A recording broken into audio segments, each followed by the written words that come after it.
죽기까지 순종하신 예수님, 모든 위로와 우리의 생명과 우리의 부활과 우리의 평화와 화해의 근원이시여, 서로를 헐뜯고 물기보다 용서하게 하시고 우리 또한 용서받은 자임을 기억하게 하소서. 주님, 우리를 구하소서. 아멘.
여호와의 율법은 완전하여 영혼을 소성시키시며 여호와의 증거는 확실하여 우둔한 자를 지혜롭게 하며 여호와의 교훈은 정직하여 마음을 기쁘게 하고 여호와의 계명은 순결하여 눈을 밝게 하시도다.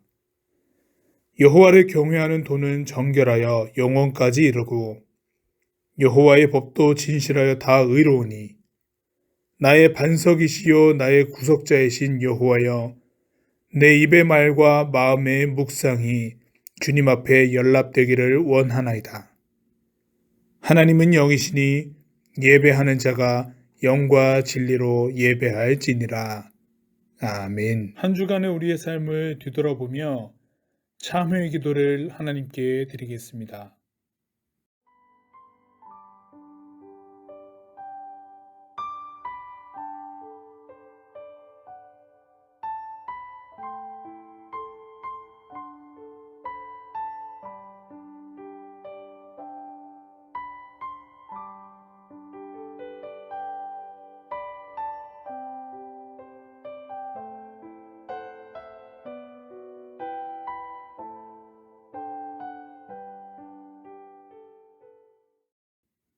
여기 용서하시는 하나님의 말씀이 있습니다. 그가 우리를 대신하여 자신의 주심은 모든 불법에서 우리를 속량하시고 우리를 깨끗하게 하사 선한 일을 열심히 하는 자기 백성이 되게 하려 하심이라. 아멘. 사도신경으로 우리의 신앙을 고백하겠습니다. 나는 전능하신 아버지 하나님 천지의 창조주를 믿습니다. 나는 그의 유일하신 아들 우리 주 예수 그리스도를 믿습니다. 그는 성령으로 잉태되어 동정녀 마리아에게서 나시고 본디오 빌라도에게 고난을 받아 십자가에 못 박혀 죽으시고 장사된 지 사흘 만에 죽은 자 가운데서 다시 살아나셨으며 하늘에 오르시어 전능하신 아버지 하나님 우편에 앉아 계시다가 거기로부터 살아있는 자와 죽은 자를 심판하러 오십니다. 나는 성령을 믿으며 거룩한 공교회와 성도의 교제와 죄를 용서받는 것과 몸의 부활과 영생을 믿습니다. 아멘.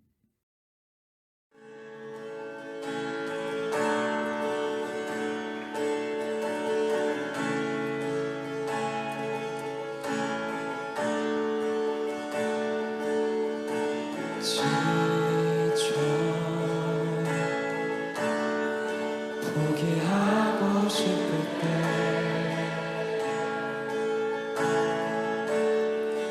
혼자 뒤처진 것만 같고 우림조차 없을 때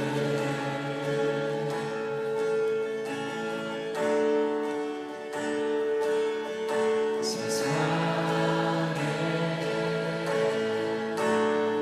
소리가 들리네 사랑받을 자격은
십자가 무덤 지나 승리하셨네. 예수 영원한 나의 사랑 날 사랑하시네. 예수 십자가 예수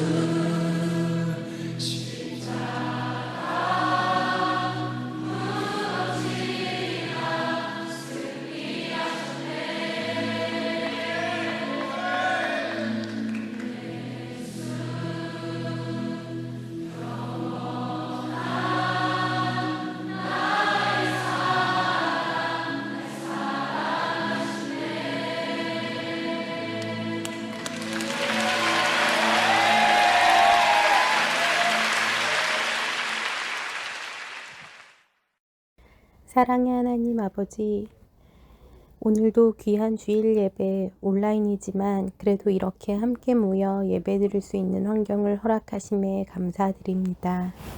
특별히 지난 한 주 우리 고등부 친구들 새학교 새학년을 맞이해서 긴장되고 분주한 시간들을 보냈을 텐데 설레기도 하고 힘들기도 했던 한 주간을 마무리하고 이렇게 고등부 주일 예배를 함께 드리기 위해 모였습니다. 지금 예배드리기 위해 모인 우리 고등부 친구들 한 명 한 명 위로해 주시고 축복해 주세요. 우리 친구들 각자의 학교 생활 가운데 하나님이 함께 하셔서 좋은 선생님, 좋은 친구들과 함께 의미 있고 행복한 학교 생활 보내길 축복하며 기도합니다. 하나님, 지금 사순절 기간을 보내고 있습니다.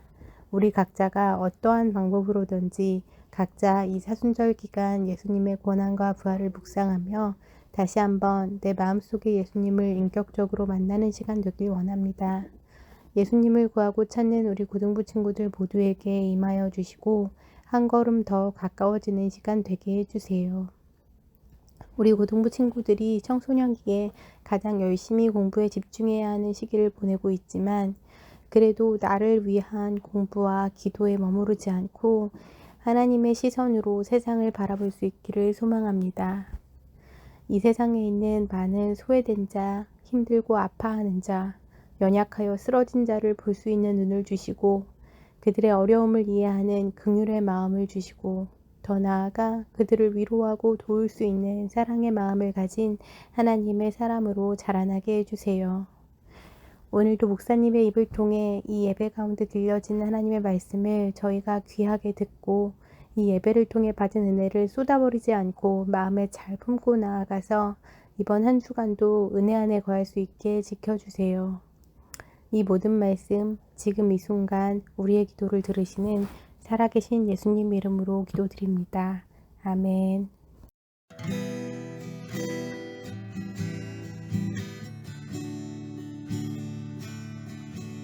전국의 소망 품은 당신은 주님 앞에선 바로 당신은 그의 편지로 이 땅에 보내신 주의 손과 발 작은 예수 우리의 손은 예수님의 손 우리의 얼굴 바로 주님 얼굴 우리의 소유 모두 주님의 것 이웃을 위해 맡기셨네. 우리를 사랑하시는 하나님, 오늘 또 하나님의 사랑으로 꽃은 피고 공기는 순환하며 자연은 쉼을 누립니다. 창조의 질서 아래에 인간은 평안을 얻고 건강도 유지합니다. 다만 현대 사회에 닥쳐온 기후 변화와 위기는 심각하게 훼손된 자연과 그 원인인 인간의 오만함이 불러온 결과임을 생각할 때 우리는 너무나 하나님의 사랑을 잊고 살아가고 있는 걸 깨닫습니다. 마찬가지로 봉헌은 마땅히 하나님의 것을 누리며 사는 우리가 여전히 해야 할 감사와 믿음의 고백인데 그것을 잊고 단순히 돈을 내는 행위로만 그치는 것은 아닌지 스스로를 돌아봅니다. 하나님께 속한 나의 시간, 걸음, 비전임을 고백할 때 더욱 분명해지는 신앙의 모습은 나로 하여금 진실한 믿음을 갖도록 이끌어 갑니다. 이 시간 봉헌하는 고등부 일원들의 일상이 진실한 믿음으로 이어지도록 이끄시고 갈수록 분명해지는 하나님을 향한 신앙 고백이 삶 속에서 연이어지도록 역사하여 주옵소서. 우리는 하나님을 사랑합니다. 예수님의 이름으로 기도드립니다. 아멘. 거리두기 연장에 따라 3월 14일까지 고등부 비대면 예배를 지속합니다. 줌으로 계속 들어와 주시길 바랍니다. 4월 2일까지 사순절 사복음서 통독이 줌에서 진행되고 있습니다. 월요일, 목요일, 금요일 오후 9시 30분과 오후 10시 30분 두 타임에 거쳐서 진행하고 있습니다. 현재 마가복음 2장까지 읽었습니다. 산성토요스쿨 중고등부터 메시지 라이브 방송이 시작되었습니다. 토요반은 어제 시작하였고요. 주일반은 오늘 오전 11시에 시작됩니다. 줌으로 접속하여서 함께 할 수 있는데요. 사전 신청을 하지 않아도 오늘 주일반부터 들어와서 신청해도 되니까요. 여러분들 들어오셔서 하나님의 말씀을 재미있게 배울 수 있는 기회를 가져보시길 바랍니다. 줌 접속 이벤트가 진행 중입니다. 3월 14일까지 오늘과 다음 주 줌으로 접속해서 실시간으로 이 예배 시간을 지켜 예배하는 친구들에게 상품을 지급하도록 하겠습니다. 화면을 켜주시고 자신의 얼굴을 꼭 보여주시길 바라고요. 유튜브로도 예배를 드릴 수 있지만 우리 고등부 공식적인 예배 시간에 맞춰서 들어와서 함께 예배한다는 것이 참 소중한데요. 그것을 위한 이벤트인 만큼 여러분들 각자 있는 그곳에서 자기 시간에 맞춰서 예배하기보다 하나님을 예배하겠다고 약속한 이 고등부 예배 시간을 지켜서 나와주시길 부탁드립니다. 교회 소식 여기까지입니다. 오늘 하나님께서 우리들에게 주신 말씀은 신약 성경 요한복음 2장 13절에서 22절까지 말씀입니다. 유대인의 유월절이 가까운지라 예수께서 예루살렘으로 올라가셨더니 성전 안에서 소와 양과 비둘기 파는 사람들과 돈 바꾸는 사람들이 앉아 있는 것을 보시고 노끈으로 채찍을 만드사 양이나 소를 다 성전에서 내쫓으시고 돈 바꾸는 사람들의 돈을 쏟으시며 상을 엎으시고 비둘기 파는 사람들에게 이르시되 이것을 여기서 가져가라. 내 아버지의 집으로 장사하는 집을 만들지 말라 하시니 제자들이 성경 말씀에 주의 전을 사모하는 열심이 나를 삼키리라 한 것을 기억하더라. 이에 유대인들이 대답하여 예수께 말하기를 네가 이런 일을 행하니 무슨 표적을 우리에게 보이겠느냐. 예수께서 대답하여 이르시되 너희가 이 성전을 헐라 내가 사흘 동안에 일으키리라. 유대인들이 이르되 이 성전은 46년 동안의 지었거늘 내가 3일 동안에 일으키겠느냐 하더라. 그러나 예수는 성전된 자기 육체를 가리켜 말씀하신 것이라. 죽은 자 가운데서 살아나신 후에야 제자들이 이 말씀하신 것을 기억하고 성경과 예수께서 하신 말씀을 믿었더라. 아멘.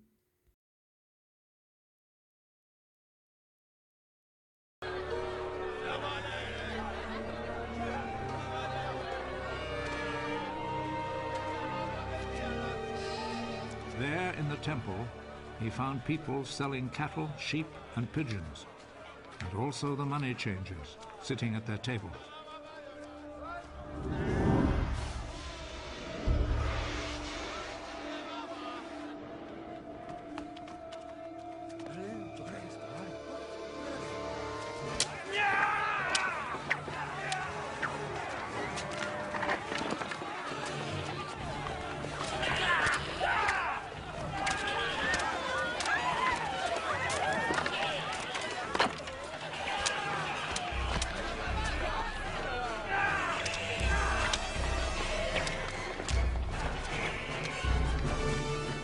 made a whip from cords and drove all the animals out of the temple, both the sheep and the cattle.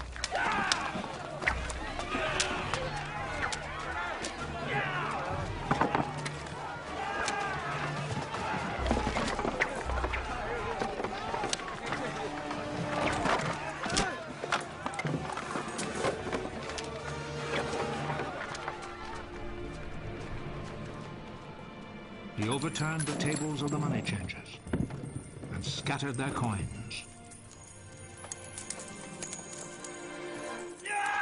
And he ordered those who sold pigeons Take them out of here!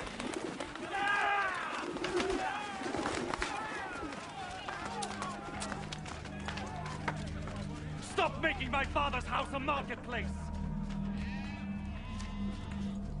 His disciples remembered that the scripture says, "My devotion to your house, O God, burns in me like a fire." The Jewish authorities came back at him with a question. What miracle can you perform to show us that you have the right to do this? Tear down this temple, and in 3 days I will build it again. Are you going to build it again in 3 days? It has taken 46 years to build this temple. But the temple Jesus was speaking about was his body. 사순절 세 번째 주일을 보내면서 예수님의 성전에 대한 가르침을 배우고자 합니다. 영상에서 보았듯이 오늘 말씀의 모습은 영상과 같았습니다. 성전이라 일컫는 거룩한 장소에서 즐비한 상인들이 많았다는 거죠. 그 거룩한 장소에 거래소가 그렇게 많았던 이유는 뭘까? 그 상점의 상인들이 그렇게 많았던 이유는 뭘까? 왜 이런 현상들이 일어났을까? 한번 살펴보겠습니다. 그 이유 중에 한 가지, 첫 번째로는 이스라엘에 떠나서 해외에서 거주하는 유대인들이 그때 당시만 해도 많았다는 건데요. 국제무역이 성행함에 따라서 돈을 벌기 위해 해외로 이주하는 일이 그때도 많았습니다. 이들은 매해 이스라엘의 절기에 따라서 3번은 예루살렘으로 돌아왔었는데요. 예루살렘에 와서 그 절기 때 하는 일은 뭐였을까요? 당연히 성전에서 제사하는 일이었어요. 예배하는 일이었는데 이스라엘의 제사는 가축으로 드리죠. 그러니까 제사를 지내기 위해서는 이 가축이 필요했는데요. 먼 곳에서 하나님께 제사드릴 예배할 이 가축을 데리고 온다라고 하는 것은 원래 모세로부터 전해져 내려왔던 하나님께서 알려주셨던 제사법에 따라서 흠이 없는 것이어야 됐거든요. 그런데 먼 곳에서 예루살렘 오는 여정 중에 출발할 때는 흠이 없었다고 해도 도착하게 되면 어떻게 될까요? 이미 상하였겠죠. 그러면은 하나님께 제사 드릴 수 있는 그 최상의 제물이 될 수 없었어요. 그러다 보니 이 사람들이 이제 고안해낸 방법이 뭐냐면은 해외에 있던 유대인들이 예루살렘으로 오면 그 예루살렘에서 잘 키운, 잘 준비된 가축을 살 수 있게 해주었던 겁니다. 그래서 돈으로 바꿔주는 거예요. 그 최상의 가축들, 뭐 소나 양이나 아니면은 조금 금전적으로 여유가 없는 분들은 이제 비둘기를 사기도 했는데 그렇게 사서 그 자리에서 바로 이제 성전에서 제사 지낼 수 있도록 이렇게 했다는 건데요. 그것 때문에 거래소가 있었던 겁니다. 두 번째는요, 바벨론 포로에서 돌아와서 이제 두 번째 성전을 지었었는데 그것이 시간이 지남에 따라서 예수님께서 활동하셨을 그 당시까지 오면서 계속 수리를 했어요. 수리를 하고 성전을 넓혀 갔었는데요. 이게 배보다 배꼽이 크다는 속담처럼 성전은 그대로인데 주변 터들이 계속 넓어지기 시작을 했던 거예요. 모양새가 성전 모양은 성전도 좀 증축해서 커져갔지만은 그것보다 성전 주변의 터들이 굉장히 광장같이 넓어졌습니다. 그 광장같이 넓어진 터에 뭐가 들어서기 시작을 했냐면 이방인의 뜰이라고 해가지고 명명하는, 그러니까 유대인이 아니어도 이방인은 드나들 수 있는 광장 같은 것들이 성전을 둘러싸는 벽이 있었으면은 성전의 그 광장에 그 사람들이 이제 드나들 수가 있었던 거예요. 그 공간에 이제 거래소, 아까 말씀드렸던 그 거래소들이 이제 설치되는데, 문제는 뭐냐면은 그때 당시 유대인들의 권력자들, 뭐 대제사장들이나 뭐 서기관들이나 이런 장로들, 이런 사람과 결탁된 사람들에게 돈을 받고 거래소에 자리를 내어주게 되는 이런 일들이 빈번하게 일어났습니다. 성전들이 넓어지면서 그곳에 거래소가 설치가 되는데, 그 설치된 거래소에 좋은 자리는 유대인 권력자들이랑 이제 결탁된 자들에게 세를 주면서 그 거래소가 성행되기 시작합니다. 그러니까 맨 처음에는 멀리서 예배 드리러 오는 그 사람들을 위해서 어떤 방법을 고안해냈다가, 그것이 이제는 돈을 받고 자리세를 받게 되는 것들로 바뀌게 되고, 그리고 더 악한 것은, 더 좋지 않았던 것은 뭐였냐면요, 먼 곳에서 오시는 분들, 절기를 지키기 위해서 오시는 분들은 제사를 지내기 위해서는 무조건 그 가축을 샀어야 됐어요. 그러다 보니까 가축을 필요로 하는 입장에서는 예루살렘에서 공급하는 그 사람들에게 끌려갈 수밖에 없는 상황이었어요. 왜냐하면 주변에서 다 오게 되면 이제 수요자가 많아지는 거고, 예루살렘에서 이제 가축을 잘 키워서 공급하는 사람 입장에서는 사람들이 몰리게 될 경우에 가축을 사려는 사람은 많은데 가축은 한정적이다라고 했을 때, 그리고 또 흠이 없는 최상품으로 하나님을 예배해야 되겠다라는 그런 마음까지 크다고 했을 때는요, 문제가 어떻게 발생되냐면, 우리 집에, 우리 거래소에 굉장히 흠이 없고 최상품의 소가 있습니다. 그 소를 사시겠습니까? 라고 했을 때에 경쟁자들이 나타나죠. 나도 그 소로 하나님을 정성스럽게 예배하고 싶습니다. 이렇게 되면은 가격 경쟁이 붙죠. 그럼 어떻게 될까요? 하나님이 예배하는 것은 이제 뒷전입니다. 어떻게 하면 이 소를 더 값비싸게 팔 수 있을까라고 하는 갑축전이 벌어지죠. 그러면 그 과정에 폭리가 취해지기 시작하는 거예요. 폭리가 취해지고, 그리고 수요자 입장에서는 이제 좀 더 재력이 있는 사람이 좋은 것을 가져가게 되면 어떻게 될까요?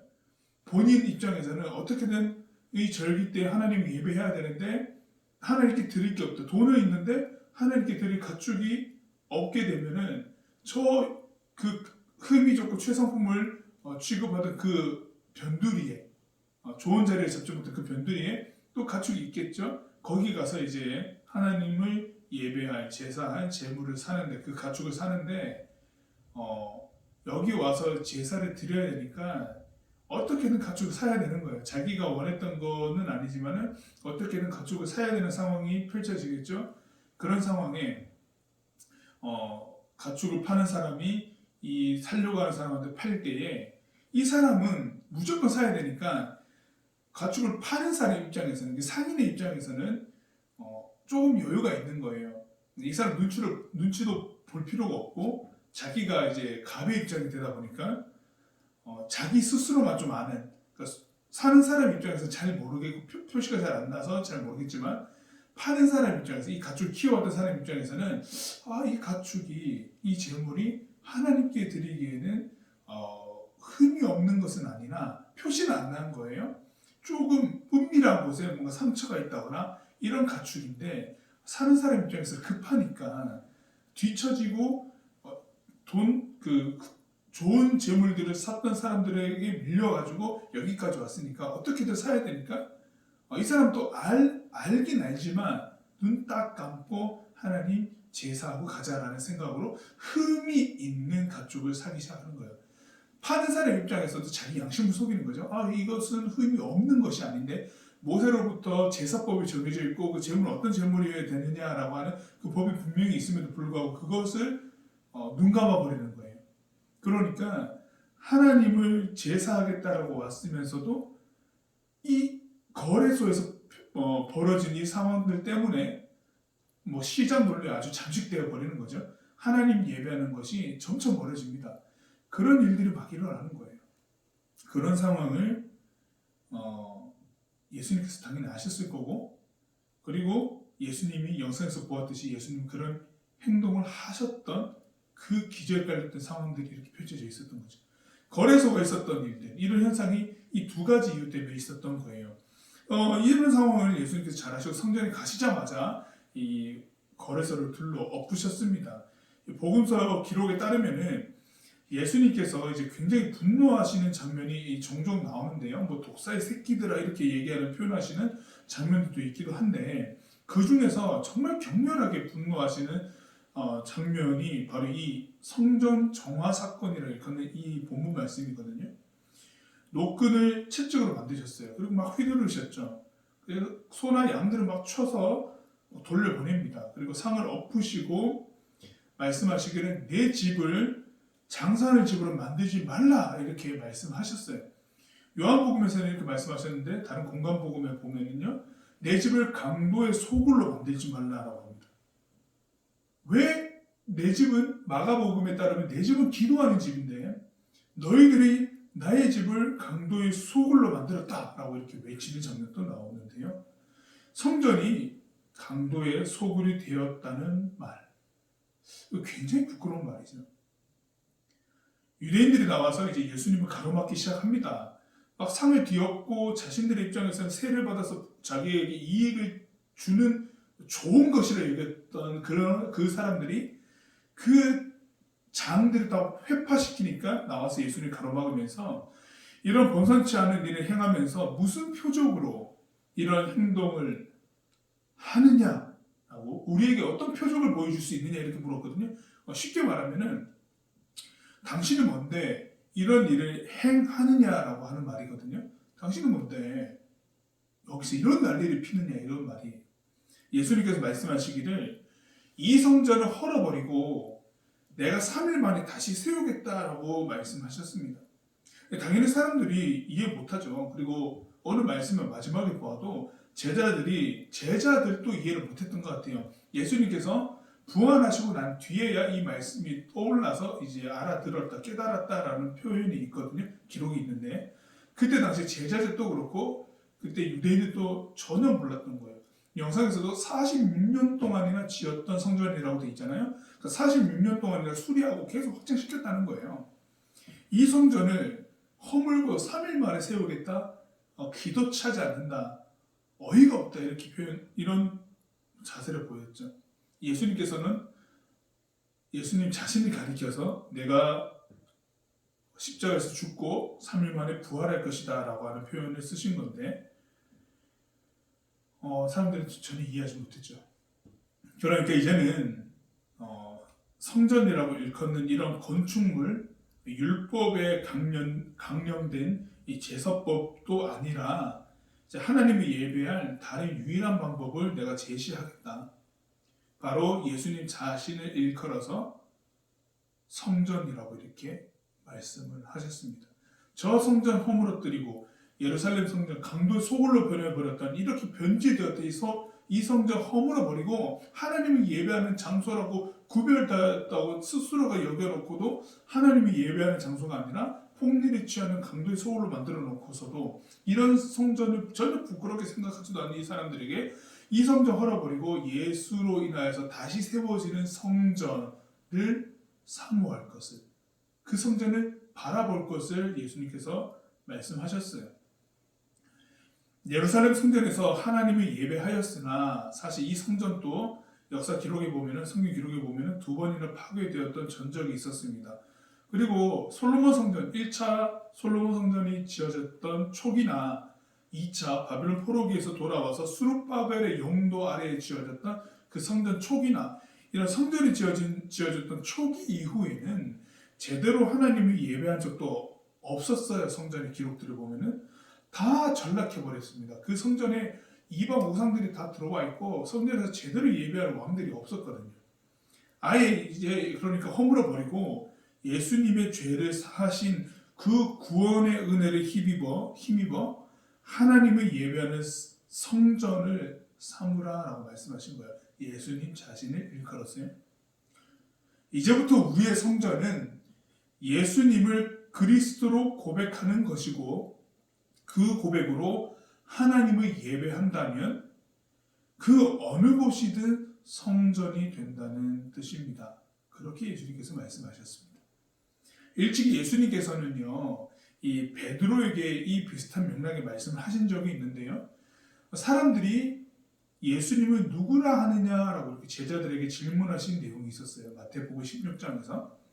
사람들이 뭐 선지자라, 세례 요한이다, 뭐 엘리야다 이렇게 얘기를 했었는데 그런 얘기를 들으시고 난 다음에 예수님께서 제자들에게 물었습니다. 너희는 나를 누구로 아느냐라고 물었을 때 베드로가 그때 대답하기를 예수님 주는 그리스도시요 살아계신 하나님의 아들이십니다 라고 이렇게 고백을 했거든요.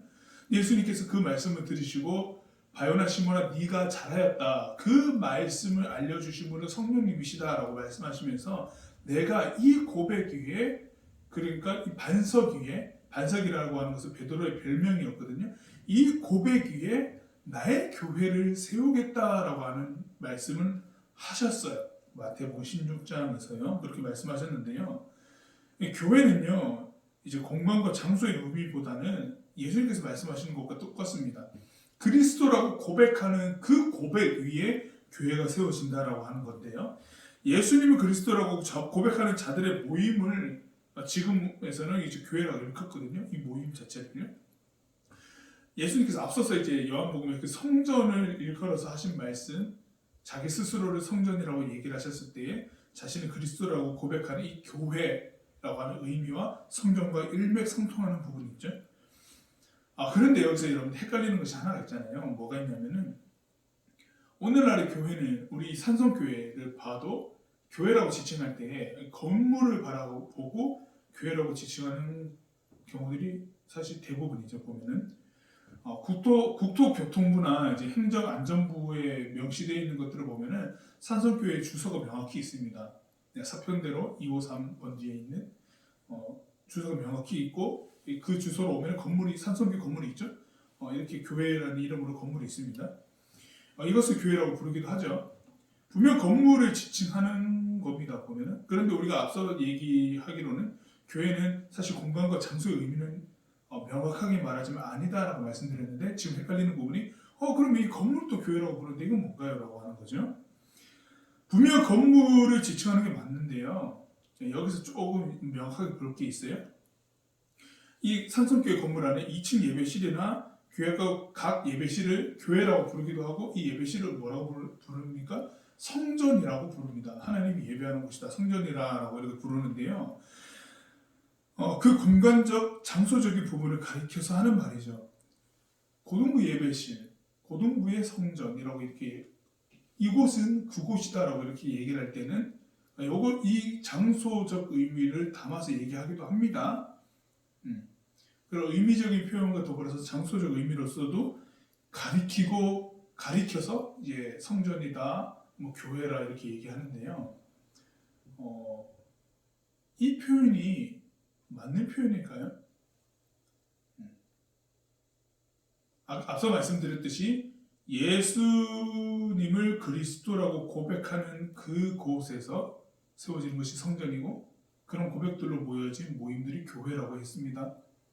그런 의미적인 표현으로 봤을 때 이 장소적 개념, 건물, 공간적 개념으로서 교회 성전이라고 일컫는 것이 맞는 표현일까? 전제 조건에 따라 좀 다른데 전제 조건에 따라 맞을 수도 있고 틀릴 수도 있습니다. 어떤 전제 조건에 따라 틀릴까요? 그곳에서 예수님을 그리스도라 고백하며 예배하는가라고 하는 전제 조건이 붙습니다. 그곳에서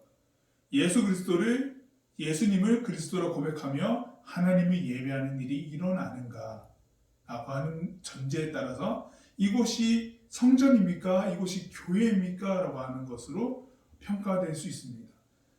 예를 들어서 여기 비전홀이잖아요. 비전홀에서 예배를 드리지가 않아요. 예배를 안 드리고 여기서는 늘 세미나가 진행되고 강연이 진행되고 공연만 하게 된다고 한다면 여기는 어떤 곳입니까?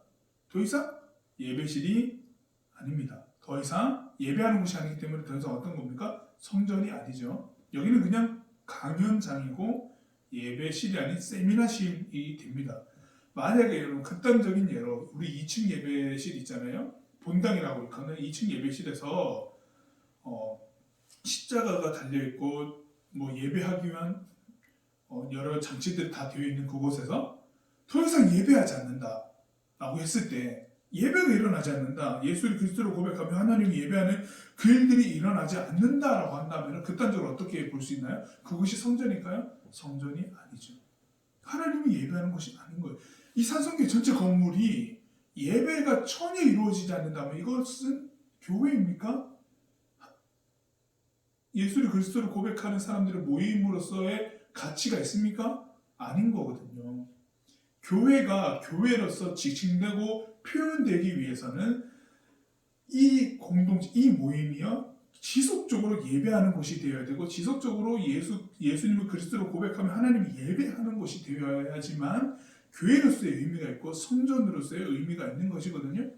반대로 예수를 그리스도라고 고백하며 하나님이 예배하는 곳이 이 산성교회뿐만 아니라 여러분들이 있는 그 곳곳에서면 어떻게 될까요? 그곳은 또 어떤 곳인가요? 나의 작은 방이라고 생각해 봅시다. 내가 돼서 생활하는 그 공간이 내가 그곳에서 예수님을 그리스도로 고백하며 하나님이 예배하는 곳이다. 단편적인 예를 여러분들 지금 줌으로 예배하고 있잖아요. 예배하는 그 장소 어떤 공간이 될 수 있을까요? 그곳에서 나는 신앙 고백을 하는 거예요. 그리고 하나님이 예배하고 있어요. 예수님을 그리스도로 고백하며 예배하고 있단 말이에요. 그러면 그 순간 그것은 어떤 곳이 됩니까? 성전이 되는 겁니다. 그렇죠. 성전이 되려면 그래서 어떠한 공간에 머물러 있는 것이 아니고 이런 고백 위에 성전이 세워지는 거죠. 그렇기 때문에 성전이라고 하는 원래적인 뜻에 더불어서 이곳이 교회라고 이 건물을 바라보며 교회라고 일컬어질 수 있는 이유는 뭐냐면 이곳에서는 바로 예배가 시속되고 있어라고 하는 이 고백과 같아요. 이곳이 성전이다라고 얘기를 할 때 이곳에서는 늘 하나님이 예배하는 곳이야라고 하는 것이 명확하게 이야기되고 고백되기 때문에 여기가 성전이 될 수 있는 거거든요. 그러다 보면 오늘날의 교회가 명확하게 하나님이 예배하지 않고자 한다면 그것은 교회가 아니죠. 근데 그런 교회들은 대부분 없긴 한데 이곳을 그래서 교회이고 이곳을 그래서 예배실이며 성전이며 교회라고 일컫는 이유는 이곳에서 지속적으로 하나님이 예배하는 일이 일어나니까요. 예수를 그리스도라고 고백하며 그 신앙의 고백이 연이어지니까. 그래서 이곳을 성전이라고 얘기하는 겁니다. 건물임에도 불구하고 이곳에 담겨질 의미가 그러하기 때문에 그리고 그런 일들이 계속적으로 일어나기 때문에 지속되어지기 때문에 그래서 공간이라도 성전이라고 이렇게 얘기를 하게 되는 거거든요. 그래서 버젓이 건물만 있다고 해서 되는 거 아니고 그 안에 내용이 어떤지가 중요한 거죠. 예수님께서 하신 말씀은 바로 그 말씀입니다. 권위 있고 명예스러운 그 어떤 건물도 필요 없는 거예요. 그곳에서 하나님 예배 안 하면 그건 말짱 꽝인 거예요. 그거 얘기하신 거예요. 유대인들 그런 오류에 빠져 있었거든요. 예루살렘 성전이라고 해가지고 그것 하나로만 괜찮다 여겼기 때문에 그거 헐어버리라라고 얘기한 거예요. 아예 우상과 같은 것이 되어버렸으니까 헐어버리라 이렇게 말씀하신 겁니다. 그곳에서 하나님을 진정으로 예배하는가라는 기준에서요. 명백히 성전이라 자부하였던 예루살렘 성전은요 더 이상 성전이 아니었던 거죠. 그곳에는 하나님을 예배하는 곳이 아니라 장사가 판쳤고 자비도 없고 긍휼도 없었고 무엇보다 예수님 자체도 알아보지 못했던 믿음의 고백이 전혀 없는 곳이었습니다. 예수님께서 믿음의 고백으로 세우신 성전이시다라고 하는 것을 기억하십시오. 그리고 사순절 세 번째 주일 우리가 보내면서요. 우리의 진정한 성전은 무엇인지 성찰하면서 오늘 또 여러분들이 계신 그곳에서 예수를 그리스도라고 고백하며 하나님을 잘 예배하는 성전을 세우시기를 바랍니다. 그리고 우리가 3월 14일까지 비대면인데 어디에 있든지 대면이든 비대면이든 우리가 하나님 예배하는 이 모습은 흐트러질 것이 아니죠. 그 곳곳에서 성전으로가 세워질 수 있으니까 부탁드리는 것은 하나님 예배하는 거 포기하지 마십시오. 갈수록 여러분들 몸이 편안해지니 우리의 마음도 해이해지는 부분들이 있는 것 같아요. 그러나 우리의 예배라고 하는 것은요. 사실 이런 것에 영향력을 받는 것은 아닙니다.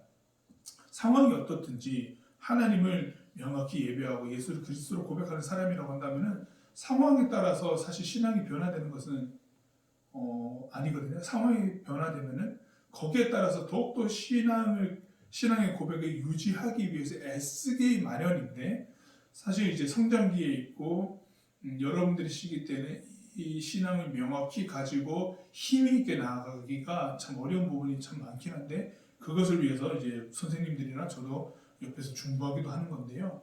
여러분들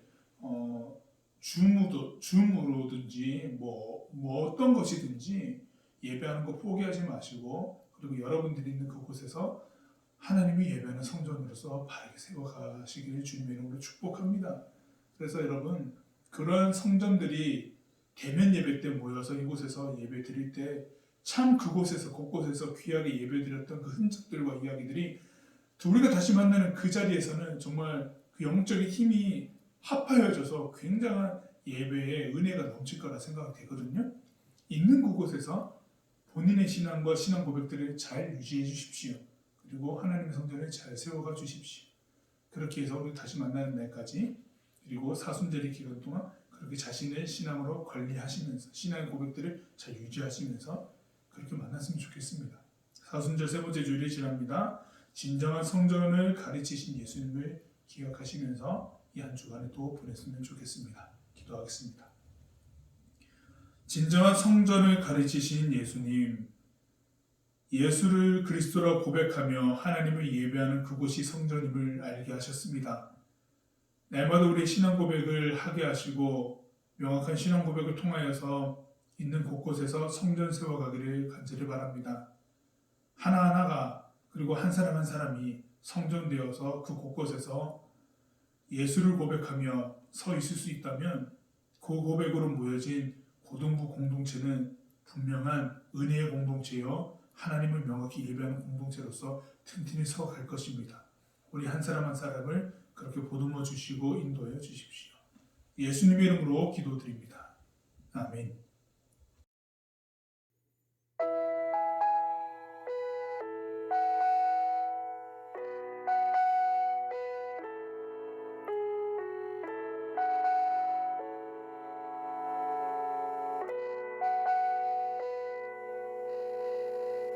은혜로 날 보듬으시고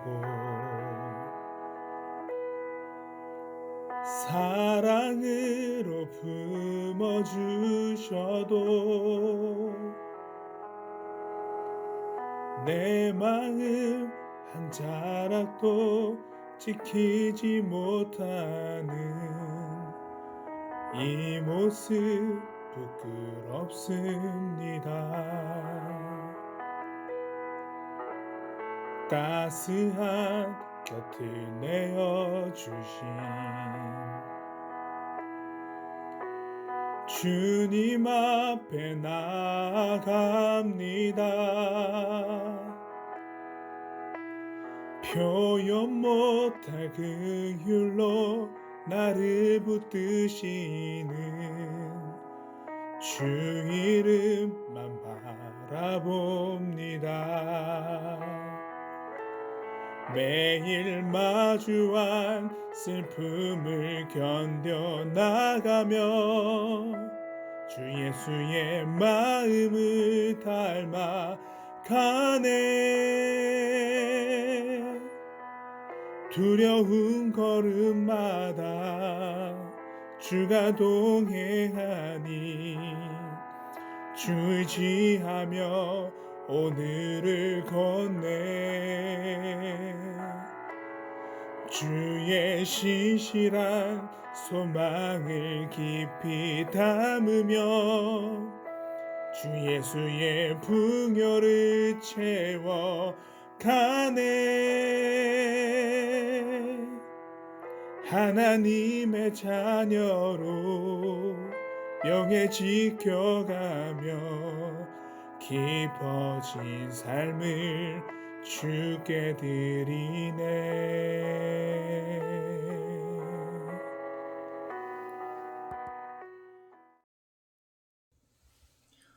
지금은 막힌 담을 허시고 길과 진리 되신 우리 주 예수 그리스도의 은혜와 그 다함 없는 하나님의 사랑과 정의와 공의를 이루시는 성령님의 역사하심이 예수를 그리스도로 고백하며 곳곳에서 성전 세워가기를 소망하는 예배하는 산성교회 고등부 한 사람 한 사람 모든 일상 가운데에 영원까지 함께 하시기를 간절히 축원하옵나이다. 아멘.